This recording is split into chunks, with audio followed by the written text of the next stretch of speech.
The Wehrmacht fielded dozens of machines in World War II, from Panthers and Tigers to fast recon cars and half-tracks. This video breaks down every important vehicle they put on the battlefield. Let's begin with battle tanks, the Panzers. Panzer WWII, originally designed as a training vehicle, the tiny Panzer I was pressed into combat service during the invasions of Poland and France. Armed only with 2 machine guns and boasting paper-thin armor, it relied entirely on speed and numbers. Panzer II, a stopgap measure that became the backbone of the early Blitzkrieg, the Panzer II featured a 20mm autocannon effective against light vehicles and infantry. Though outclassed later in the war, its chassis proved invaluable for self-propelled guns. Panzer 35T, seized after the annexation of Czechoslovakia, this Skoda-built tank was known for its high-quality construction and pneumatic transmission. It served distinctly in the early campaigns, identifiable by the gap behind its bogey wheels. Panzer 38T, considered one of the best light tanks of the early war. This Czech-designed vehicle was reliable and packed a punch with its 37mm gun. Its robust chassis later became the foundation for the famous Hetzer tank destroyer. Panzer III, designed as Germany's primary tank fighter, the Panzer III utilized a 3-man turret for superior tactical efficiency.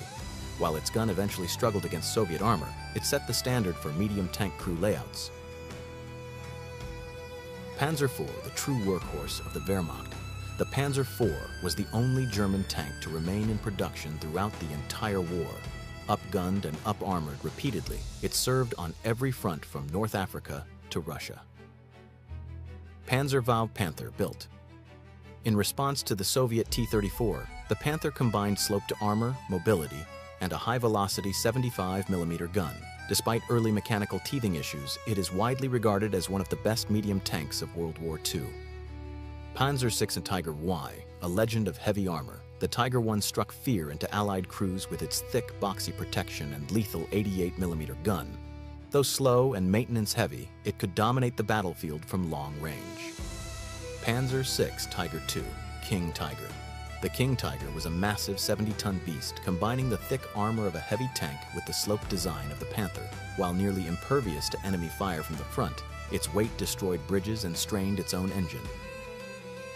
Next on the list is tank destroyers and assault guns. Stug III. By removing the turret from the Panzer III chassis, Germany created the Stug III, a low-profile assault gun. It became the most produced German armored vehicle of the war, excelling as an ambush predator. Jagdpanzer 38T. Hetzer, small, angular, and difficult to spot.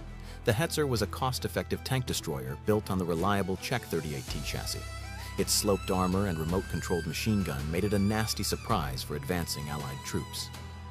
Jagdpanzer IV, known as Guderian's Duck due to its nose-heavy wobble, this low-profile tank hunter carried the powerful long-barreled 75mm gun. It was a deadly defensive weapon, capable of engaging enemy tanks while remaining hidden. Marder II. As German tanks faced tougher Soviet armor, the Marder II was created by mounting a heavy anti-tank gun onto an obsolete Panzer II chassis. It was an open-topped, stopgap solution that provided desperate firepower.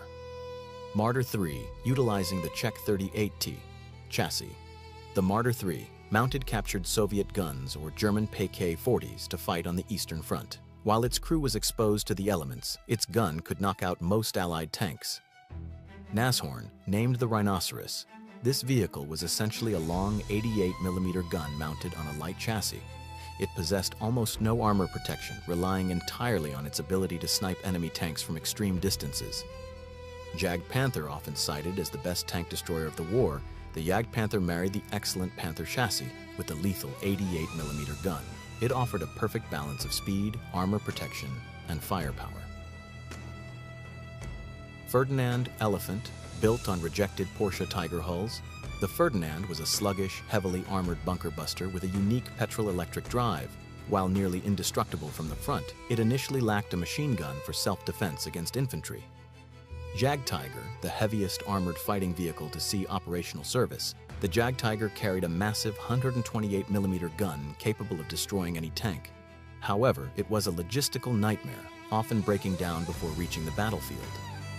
Next on the list is self-propelled artillery and anti-aircraft. Nakia. Sturmpanzer, Bison, an early experiment in mobile artillery, this vehicle mounted a heavy 15-centimeter infantry gun on a tiny Panzer I chassis. It was comically top-heavy and overloaded, but provided mobile heavy fire support in the early war. Wespe, the Wespe, or Wasp, successfully converted the obsolete Panzer II into a light artillery piece. Fast and mobile, it could shoot and scoot, keeping pace with the Panzer divisions to provide immediate fire support. Hummel named the Bumblebee. The Hummel carried a heavy 15-centimeter howitzer on a hybrid Panzer III and IV chassis. It delivered devastating indirect fire but had limited ammunition storage. Grill, the Grill, meaning cricket, mounted a heavy infantry gun directly onto the Czech 38T chassis. It gave infantry units a way to blast through fortifications with direct fire. Sturmpanzer IV Brummbär. Nicknamed the Grouch or Grizzly Bear, this boxy vehicle was designed specifically for urban combat. Its short-barreled, large-caliber gun was optimized for leveling buildings and blowing apart bunkers. Sturmtiger, a rare beast built on the Tiger I chassis, the Sturmtiger fired a massive 380mm rocket-propelled depth charge. It was designed to demolish entire city blocks with a single shot during urban uprisings. Flak Panzer IV Wirbelwind, the Whirlwind, featured a distinctive open-topped turret housing 4 20mm anti-aircraft guns. It created a wall of lead that was devastating against low-flying aircraft and soft ground targets alike. Flak Panzer IV Ostwind, improving on earlier designs, the East Wind utilized a hexagonal turret with a single, powerful 37mm flak cannon. This allowed it to engage aircraft at longer ranges than its quad-barreled predecessors. Flak Panzer 38T, this interim anti-aircraft vehicle mounted a single 20mm gun on the rear of a 38T chassis. It suffered from very limited armor protection, leaving the gun crew dangerously exposed to strafing runs. Next on the list is armored half-tracks and prime movers. SDKF Zan 2-1 Hanomag. The iconic Hanomag half-track was the battle taxi of the Panzer Grenadiers. With its sloped armor and off-road capability, it allowed infantry to keep up with the tanks and deploy safely into the heat of battle.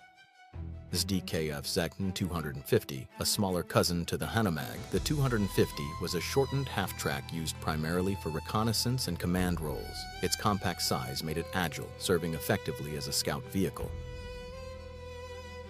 SDKF Zagten 7, medium prime mover. This 8-ton half-track was crucial for towing the famous 88mm flak gun and heavy howitzers. With theater-style seating for the gun crew, it was a common sight on all fronts. SDK Gefsgårder 9, FAMO.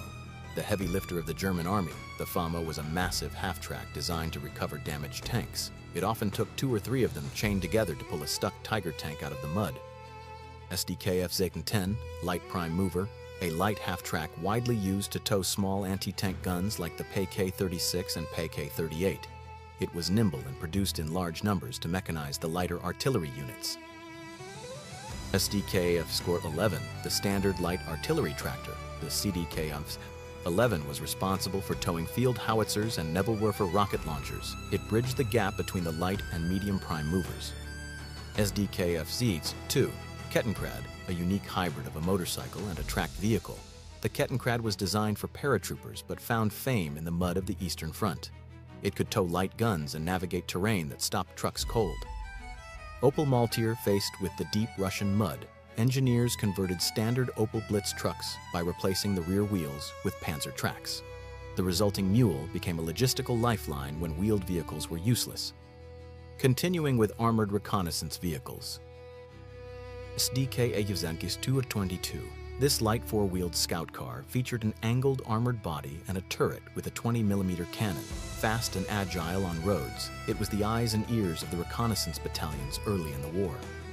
SDK Avsdatum 231 8R Raid, an 8-wheeled heavy armored car with a complex suspension, allowing it to cross rough terrain. It featured 2 driver positions, one front and one rear, allowing for a rapid escape without turning around. SDKOFZ La 134 Ter2 Puma, arguably the best armored car of the war. The Puma combined high speed, an enclosed turret, and a potent 50mm tank gun.